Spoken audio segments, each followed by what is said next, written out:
Yeah, good morning, good evening, good afternoon. Welcome back again to Cannon Fodder TV. Apparently, the channel for Arsenal fans all over this world, and it's an easy talk.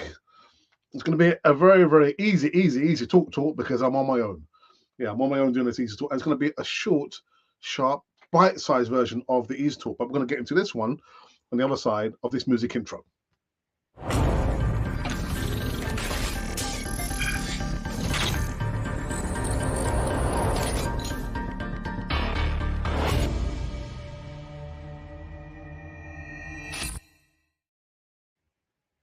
Yes, welcome back again to Cannon Fodder TV. And this is easy talk. Usually, when I do the easy talk, I've got maybe one or two, three or four, maybe five, six members of the congregation on Cannon Fodder TV. But it's just me and myself and I. It's going to be a short, sharp show. But we've got a few things that we need to cover. First and foremost, click the like button. You don't have to subscribe. It's still free as far as I know. Just click the like button. You do not have to subscribe. So do you know what? Without further ado, let's get into the first news segment on this Easy Talk.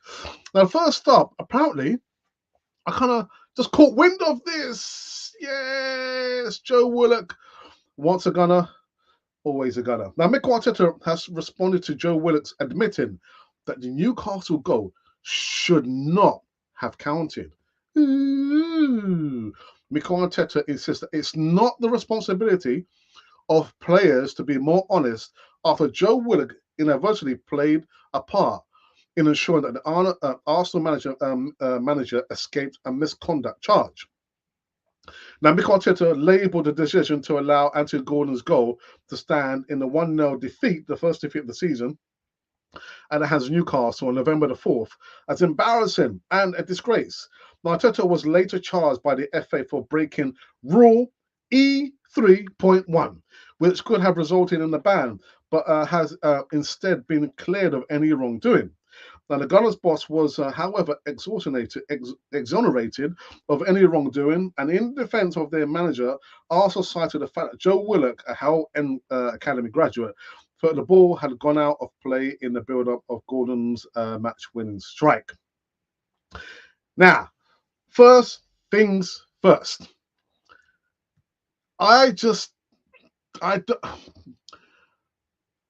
You expect players to be honest, wouldn't you?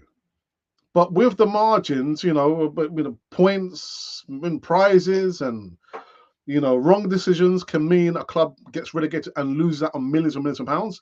But so you would expect players to be honest, but not in modern day football. That's one thing. The other thing is, I think Mikel Arteta is very, very lucky. Very, very lucky. I mean, the amount of times he encroaches on the pitch outside his technical area, that's something which is like, it's just like a minor infringement there. But I think he's very, very lucky that the fact that Joe Willock, once a Gooner, always a Gooner, has come to his rescue, because he could have got banned.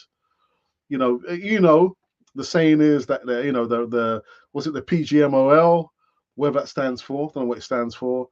No, VAR against Arsenal. It might well be. All we need to do is just to make sure we score the goals that ensures us to win. Now, the Newcastle game, I've got to say, we didn't do enough to win, did we? Did not do enough to win. Aston Villa, we did not do enough to win the game. Didn't deserve it. So we might be crying about, oh my goodness, the world is against us. All we need to do is just score the goals. Now, again, Arteta, I think personally, is very, very lucky. But anyway, we got onwards and upwards. So the next news segment is about the ever-growing injury list here. Oh my goodness. Now, Arsenal will be without 4 players. I know I've only got 3 there. I can only put in only so many. Arsenal will be without 4 players for a Brighton clash after Mikel Arteta's his short list of injury list updates. Now, Mikel Arteta has confirmed that for Gabriel Martinelli is in contention, though, to feature against Brighton and Hove Albion this weekend. The Gunners star missed a midweek 1-1 draw Champions League against PSV Eindhoven. And Martinelli, who scored 4 goals in 19 appearances this season so far, could now feature against the Seagulls. Now, speaking of pre-match press conference, Arteta said he's feeling good. I feel good. Da-na-na-na-na-na. and he'll be in contention. Now, unfortunately, there was no good news regarding Mohamed El Neni. The midfielder was taken off with a knock on Tuesday. His first appearance. Oh my goodness, man. Since the 2-0 win over Sevilla earlier in the season. Now, Arteta went on to say that Mo had to be subbed off. He had to be taken off.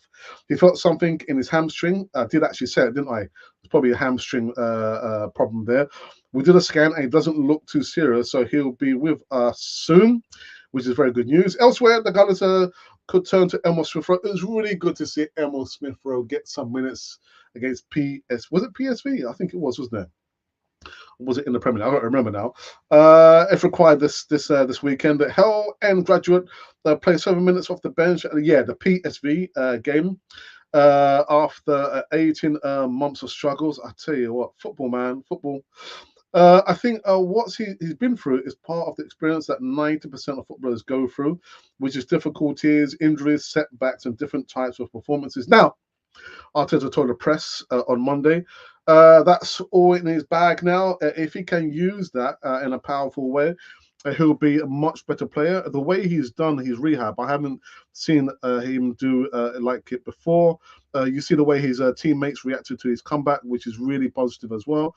The moment we can give him chances, the better we're going to be. Also going on from that, Arsenal will also be hoping that Takehiro Tomiyasu returns from a calf injury. That's going to happen. Goes smoothly. The right back sustained a problem against Wolves and has been ruled out for at least a month, leaving the Gunners short in defence. And as we know, a long-term injury is Jurrien Timber, Thomas Partey, who I hear is probably might feature on Sunday against the Seagulls, but Fabio Vieira is not expected to be returning until 2024. So that is the injury list, at least. What are my thoughts? Well, I did say this. Cedric Suarez, before you laugh, don't laugh. Cedric Suarez, left foot, right foot. That's it. Left foot, right foot. No, listen. Cedric Suarez, I am surprised that he's still with us, but he can still play a part. Ben White, I don't know, shift them across. But Cedric Suarez can play left back as well as right back. So we're not as short as the report actually says there. So I don't know. Cedric Suarez, what are your thoughts? Do you think Cedric Suarez could play a part for us? I think he's going to have to play. He's going to have to play. Takehiro Tomiyasu is going to be out for a while. But, yeah. Cedric Suarez. Left foot, right foot. Right foot, left foot. He's two-footed. Anyway, the last news segment on this Easy Talk, what I'm doing on my own, is in regards to Eddie across the Mersey. Oh dear, Eddie Nketiah has been appointment for Arsenal. Well, that's according to former Man United and Tottenham striker Teddy Sheringham. Shut it. Be quiet. Yes, the England ace has played second fiddle to Gabriel Jesus when the Brazilians have been fit, but he's failed to take his spot when the ex-Man City forward was injured. I'm not even going to bother to read this report here. What I am going to say is, Eddie Nketiah, keep going. All you can do is your best. Right? And if it were not for your strike, a really good strike, a really good goal, instinctive, came across, took a slight touch to steady himself, then Paul to the goalkeeper's left-hand corner. We would have lost, innit? So people, seem to forget that. And it's still the record goal scorer for the under-21s international level, England. So, lay off him, man. Lay off him. But you know what? Teddy Sheringham, what do you know, man? What do you know? You don't know anything. And you know what? On this Easy Talk that I'm doing on my own, these have been the new segments coming running on this show over here. Now, there was a poll that we did before coming live, and the poll, just being a little bit mischievous, was in regards to who do you think has been the bargain signing so far? Now, there was one player I think I forgot to put in there. I put Tomi in there. I put Kai Havertz, Declan Rice, and Trossard. Who was the player? There was one player who I've forgotten to put in there, but I can't remember who it was. I could have probably put Jurrien Timber in there, but he only played one game. So you can probably see that I repeat, in the live chat, there is the question there. Who do you think is the bargain signing so far? Choose only one. We have received 24 votes. And out of the 24 votes, 4% of the votes have gone to, I'm actually surprised, Kai Havertz. 4% of the votes. 13% of the votes have gone to Trossard. I'm surprised at that. 21% of the votes, kind of getting all right there, Tomiyasu. And out, I'm not surprised, 63% of the votes have gone to Rice Baby. Yeah, that's right. I said it. Rice Baby. Again, who is the bargain signing so far? And the player who I forgot to put in there was, I still can't remember. Anyway, let's go into the live chat and see who was joining us on this rather lonesome Easy Talk over here. And John the Geezer, good evening to you fellas. Says Eddie back again. Yes, he is. Moderator, hey up Gooners, welcome to him, himself, and he. Thank you for that. What are you talking about? I know what you're talking about. So basically, NKETIAH cheated. Did he cheat? No, he didn't cheat. He didn't cheat. Who's this? AFCTG says joined. Thank you for that, my friend. Thank you. Scott! Oh, Scott. Must be. What time is it now in Oz? Is it 1:45? Oh, well. 6:43 a.m. in Oz. Anyway, thank you for joining us, fella. I hope you're keeping well. Say hello to the family and the baby from us.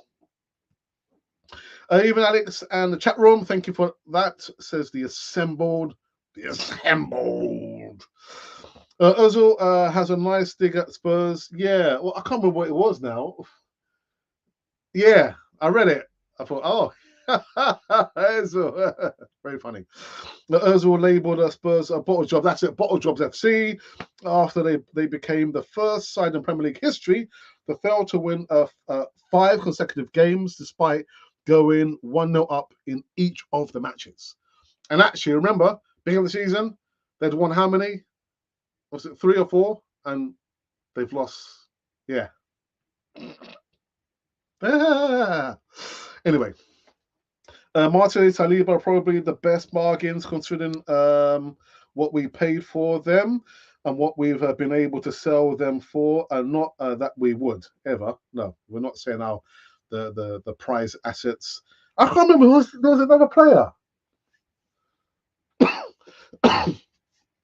Was it Saliba?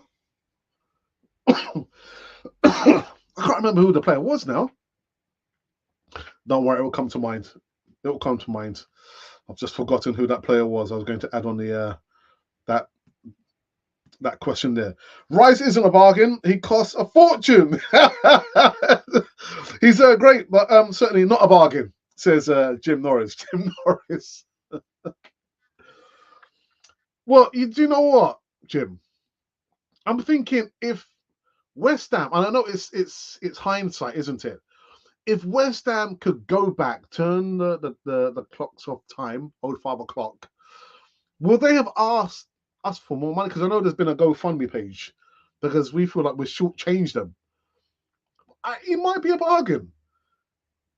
Come time later on, further down the road, a few years after he's become the club captain of Arsenal, I don't think we're going to be able to recoup anywhere near that £105 million. But I think you're right. £105 million is a lot of money. It is a lot of money.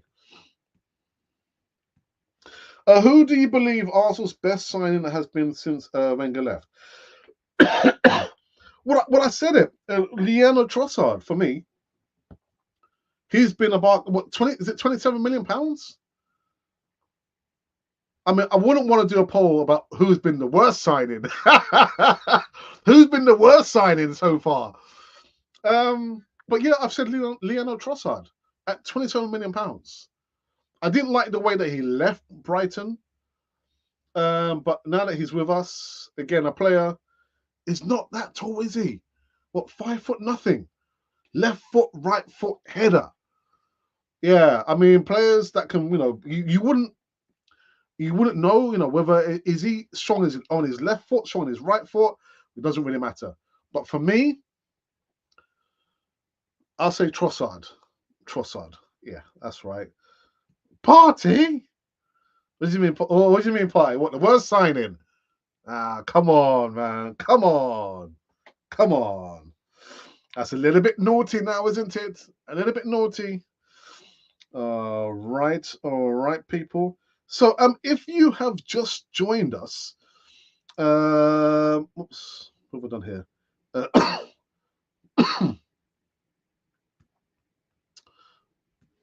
We are doing the Easy Talk now. The Easy Talk is the flagship live show on the channel still after all those years. Now, when I do the Easy Talk, usually I'm sharing the screen with maybe somebody to the left of me, somebody to the right of me, stuck in the middle with you. But I asked a couple of people, they couldn't do it, and I thought, oh, you know what? I'll just do it myself. I'll just do it myself. Just a few more minutes before we do wrap up this one. Marseille or Saliba have got to be between them for bargain buys. Now, if memory serves me well, we didn't pay more than £5 million for Gabby Martinelli. Saliba, I forget how much we bought him for. Was it £21 million? Possibly 20, was it 21 million? I can't remember. But go over and still vote for your bargain basement player. That doesn't sound right, does it? Bargain basement player. Anyway, if you just joined us, we've just been going through some of the news. And first up was about Joe Willock came to the rescue of his ex-boss, claiming that the ball or the goal should not have stood when we played against Newcastle, saving Mikel Arteta's skin by any kind of charges laid down by the English FA. And then we spoke about the injuries that Mikel Arteta, the 4 players is going to probably be without, possibly. Mohamed is going to be out long-term, hamstring. Tomi out for a month. The one most likely to come back might be Martinelli. Also, we spoke about Jurrien Timber. Listen, long-term, I know he's in recovery and he's doing quite well, but I wouldn't want to see him back until next season. We also spoke very briefly. No, we didn't speak about Thomas Partey. Yes, we did, very briefly. Thomas Partey has stepped up his training, and there is a possibility, what I'm hearing, that he might feature on Sunday against the Seagulls. Then we spoke about, do you know this fella? Is who is it? Is that Thierry Henry? Eddie NKETIAH. Apparently, Teddy Sheringham believes that he's been disappointing. What is Terry Sheringham know? What is it? What Teddy Sheringham? What does he know? I will be doing the rounds again on Sunday. I'll be doing an instant post-game reaction for the game against the Seagulls on Sunday. I believe local time it is not 4 p.m. It's a 2 p.m. kickoff time. So I will be going live instantly after the game has finished. So please join me for that. There was supposed to be a show on Monday, but I'm not sure if I'm going to be, later on in the evening. I'm not sure if I can take part in that, but you have to wait and see on that. Let's go back into the live chat. Yep, Martinelli was 21. Let's have a look. I think he was £21 million.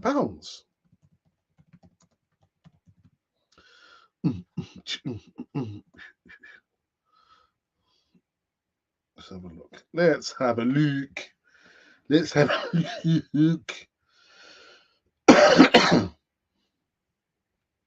Let's have a look.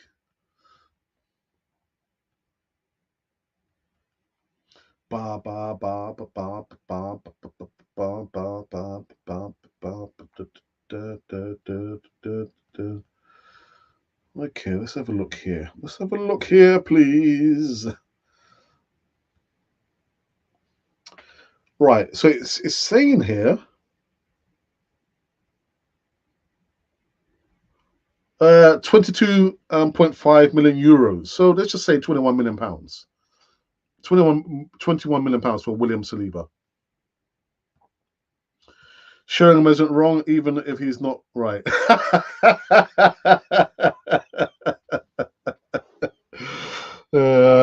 Dear, never liked Teddy Sheringham, man. Never liked him. Never liked him. And it might have something to do that he played for the old enemy. The old enemy, Man United, and Denmark down the road as well. All right, let's have a look at the poll before I wrap up this one, please. And again, the poll question is: who is the bargain signing? The bargain signing so far. Bargain signing so far. We have received 35 votes. No comments, no likes just yet. But out of 35 votes, 6% of the votes. I'm pretty surprised. You know how people keep going on about number 29. Number 29 coming. Number 29. Kai Havertz is on 6% of the votes. 11% of the votes have gone to Leandro Trossard. 20% of the votes has gone to Takeru Tomiyasu. And still, only on 63% is gone to Rice Baby. Continue to vote, please. And last one before we do wrap up this one. During the latter part of Wenger's term, they were dropping like flies in training. Turned out the pitch was too hard. Well, Jim, something's not right. I mean, talking about the injuries, I continue to be concerned about Emil Smith Rowe. I do. I don't know, he's got another injury or two in him, and I don't know, maybe it could be the problem with the pitch still. But I'm worried about Emil Smith Rowe. Not so much about Fabio Vieira, who's also out and won't be seeing him until next year. But Emil Smith Rowe, for me, what's going on? What's going on? All right. I believe we have come to an end on this Easy Talk. Easy Talk. The flagship show on Canon. The flagship show on Canon Fodder TV. We are usually share the screen with my companions, my compañeros, my brethrens. Not this time, but next week it will be the last one before Christmas and the New Year. So make sure you tune in for that one, please. And apart from, like I said, I will be back doing an instant post-game reaction. Arsenal versus Brighton. The kickoff is 2 p.m. Local time. That's UK time. But I'll be going live at 4 p.m. So 2 hours later. That's right. I did my maths. 2 plus 2 equals 4. One more. Jim, there is an outbreak of leg injuries throughout the Premiership. I think the World Cup has also had an impact on this. That's a good shout, actually. That's a really good shout. Okay. We're finished. We're done. Thank you to you for joining me over here in Canon Fodder TV land. I really do appreciate it. Really do appreciate it. And I was just kind of getting the feeling and the feeling that over the course of the last few months, because it's been a long year for different reasons, and especially as when the weather over here gets dark and you wake up in the morning, it's still dark and you don't feel that great. It's just going to be grateful, for another day. You know what I mean? But thank you so much for joining me over here. Like I said, it's been a long year, and next year it's going to be March, April. It's going to be 6 years on the platform. 6 years of Canon Fodder TV. Oh my goodness. Anyhow, I wish you a wonderful evening, afternoon, or morning, wherever you are in this world of ours. But just remember that this has been Canon Fodder, the channel for Arsenal fans all over this world.